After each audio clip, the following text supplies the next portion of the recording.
আচ্ছা, বিসমিল্লাহির রহমানির রহিম।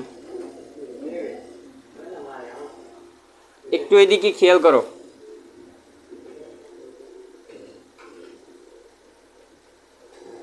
আমাদের টাইপটা হচ্ছে খাদ্যে ভেজাল। এই বিষয়টা নিয়ে আমি মূলত কথা বলতে চাচ্ছি। আচ্ছা, আমরা গতদিন যাই যে অংশটাই খাইছি সারাদিনে, কেউ কি বলতে পারবে যে তুমি একদম পিওর বিষয়টা খাইছো?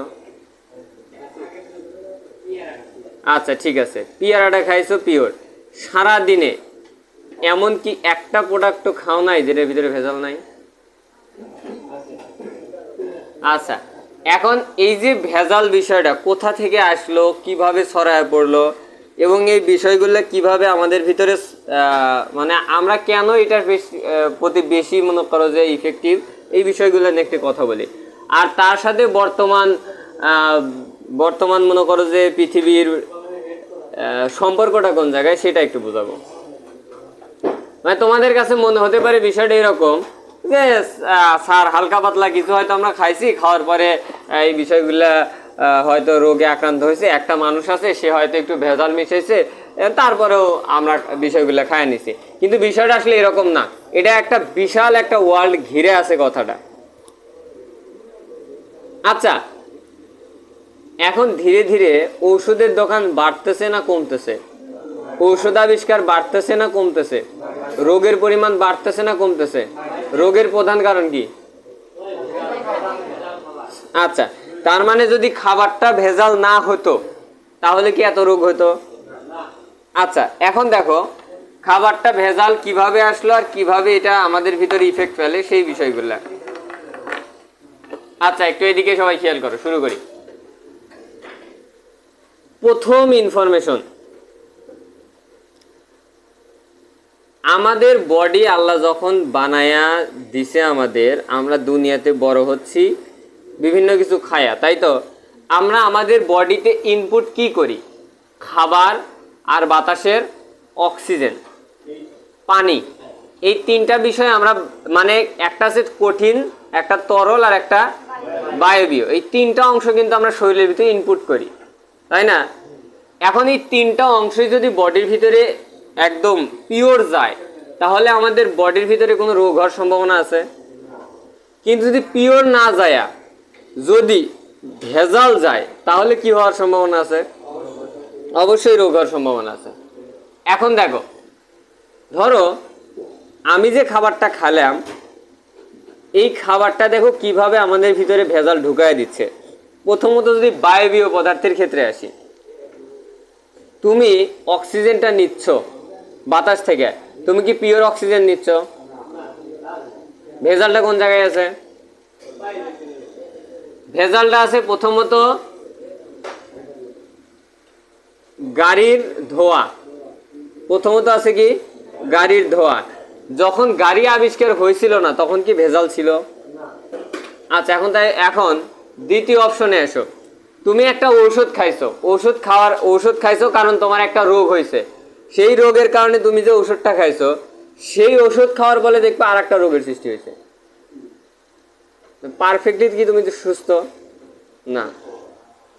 আচ্ছা, এরপরে এসো খাবার ভেজালের দিকে। তুমি কি খাচ্ছ সারাদিনে? এই ভাত ডাল শাক সবজি ইত্যাদি সব কিছু। এর ভিতরে দেখো, তুমি মাছ দিয়ে ভাত খাবে, মাছের খাদ্যে ভেজাল। মুরগি দিয়ে ভাত খাবে, মুরগির খাদ্যে ভেজাল। গরু দিয়ে ভাত খাবে, গরুর খাদ্যে ভেজাল। তুমি শাক পাতা বা তোমার যে সবজি দিয়ে ভাত খাবে সেখানেও ভেজাল, কারণ তুমি কি রাসায়নিক পদার্থ সেখানে মিশাচ্ছ না? আমি শুধু বেগুনের উদাহরণটা দিয়া আমি মূল টাইপে যাব।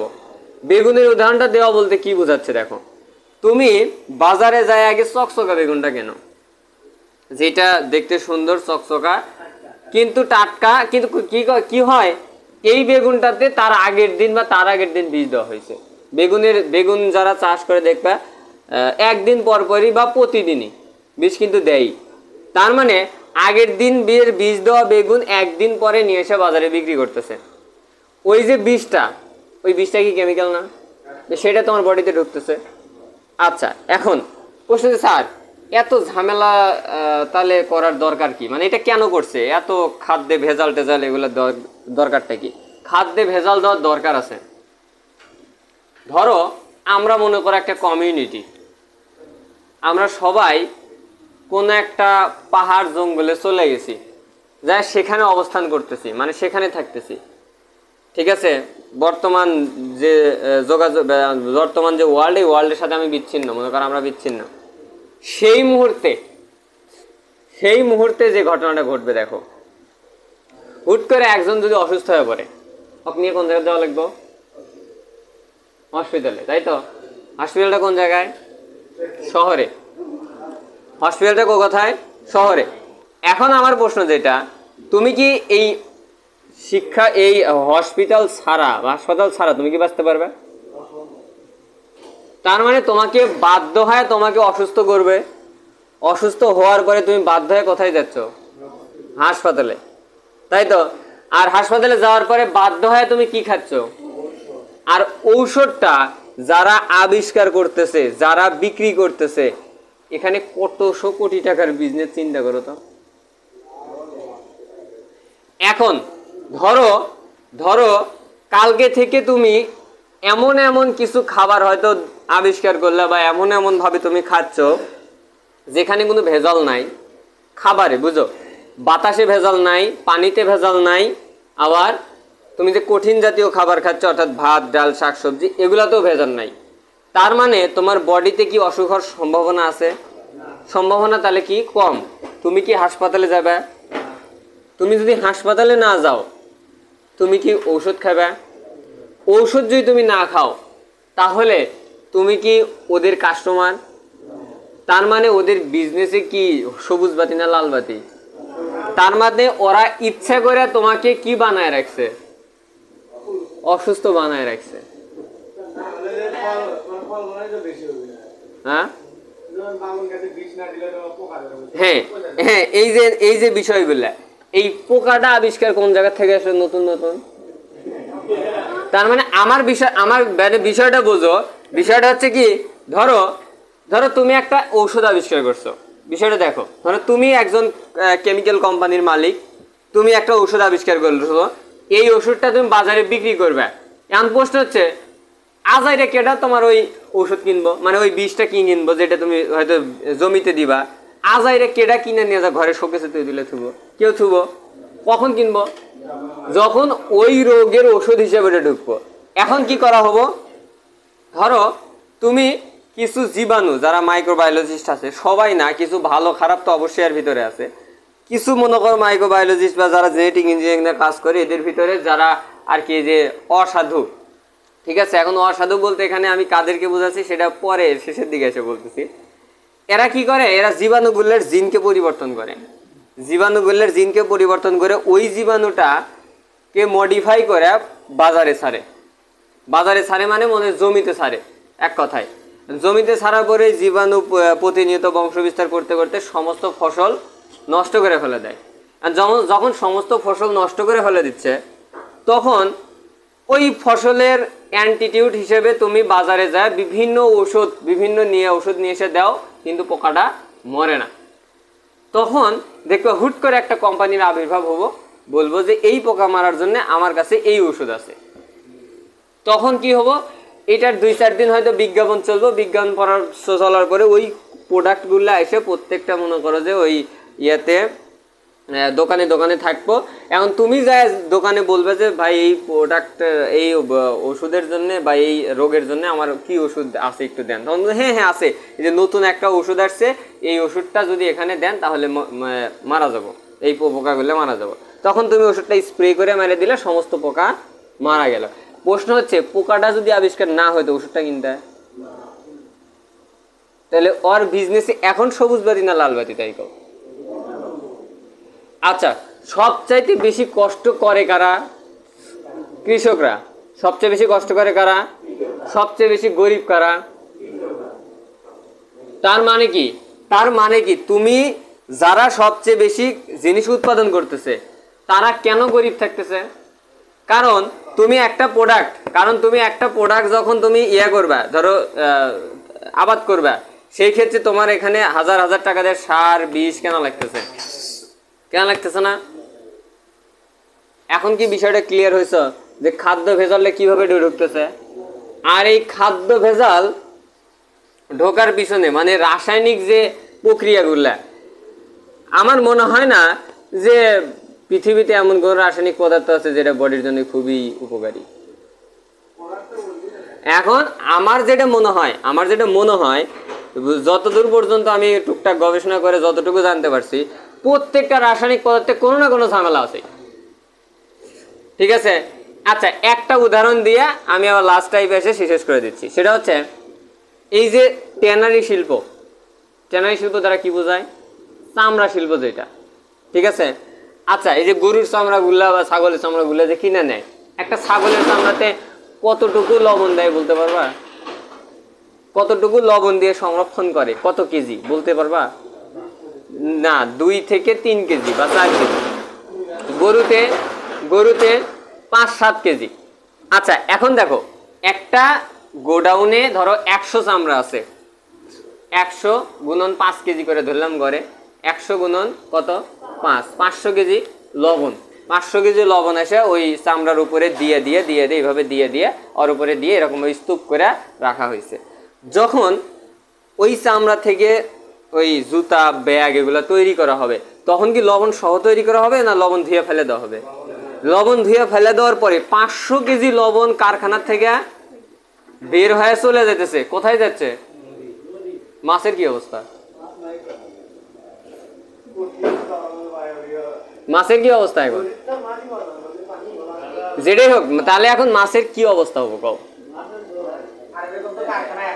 আর এরকম কি কারখানা একটা? আচ্ছা এখন যারা কেমিক্যাল ফ্যাক্টরির হিসাব নিকাশ জানো, কেমিক্যাল ফ্যাক্টরিতে, আচ্ছা আমরা একটা উদাহরণ দিই, টেফনল এই কেমিক্যাল সম্পর্কে যাদের আইডিয়া আছে, যত রকম জটিল অসুখ তৈরি হওয়ার জন্য টেফনল দায়ী। টেফনল কোথায় থাকে? আচ্ছা কিছু রাইস কুকার আছে এইভাবে টান দিলে দেখবা এক ধরনের কালো পদার্থ উঠে যায়, নিচে স্টিল বের হয়। ঠিক আছে, আচ্ছা ফ্রাইং প্যান চেনো, যেটা ওই যে তেল দিলে পারে যে তেলটা শুষে নেয় না, এইটার উপরে দেওয়া। টেফনল যদি উচ্চ তাপে টেফনল বডির জন্য মারাত্মক ক্ষতিকর। এই টেফনল আবিষ্কার বা এই রাসায়নিক পদার্থ, এই ক্ষতিকর রাসায়নিক পদার্থ আবিষ্কারের পিছনে কে দায়ী? মানে কে একদম সামগ্রিক অর্থে সারা পৃথিবীতে ক্ষতিকর রাসায়নিক পদার্থ ছড়ায়া দিছে কে?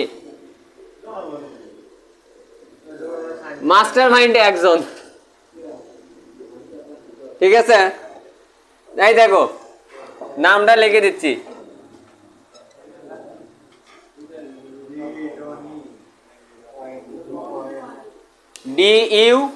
DUPONT,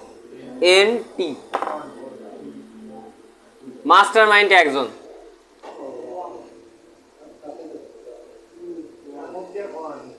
ঠিক আছে, ক্লিয়ার কি এখন? এই একমাত্র ব্যক্তি যাই এখন এই যে সারা সারা বিশ্বব্যাপী রাসায়নিক পদার্থ ছড়ায়া রোগকে মানুষের ভিতরে ঢুকাই দিছে। রোগের জন্য মানুষ দৌড়াইতেছে ডাক্তারের কাছে, ডাক্তারগুলো ওষুধ লিখতেছে, ও বসে বসে ইনকাম করতেছে। তার মানে মানুষকে বেকায়দায় ফেলাইয়া টাকা তৈরি করা। সামনে পাওয়ার লাভ নাই, বেচারা তো মারাই গেছে। কিন্তু প্রশ্ন হচ্ছে তুমি বিষয়টা জানলা, তুমি কি করবে?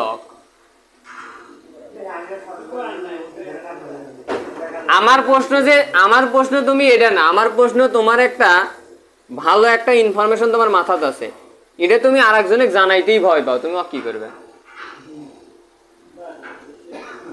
আমার কথা কি বুঝছো? এই ইনফরমেশনটা আরেকজনকে জানাইতেই তুমি ভয় পাও, তাহলে এখানে তুমি কি করবে? কিছু করার লাভ নাই।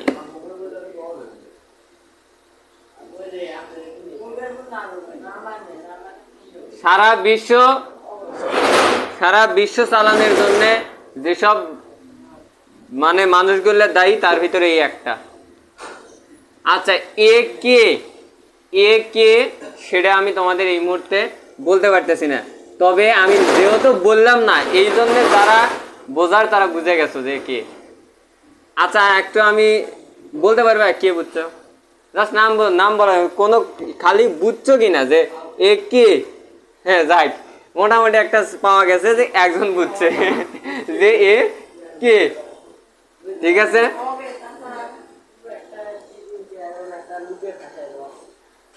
ঠিক আছে। আচ্ছা যাই হোক, এটা আমি ফার্স্ট ফার্স্ট টাইপ নিয়ে আমি সংক্ষিপ্ত আকারে একটা কথা বললাম। এখন দ্বিতীয় টাইপ নিয়ে কথা বলতেছি, দাঁড়াও এটা কিন্তু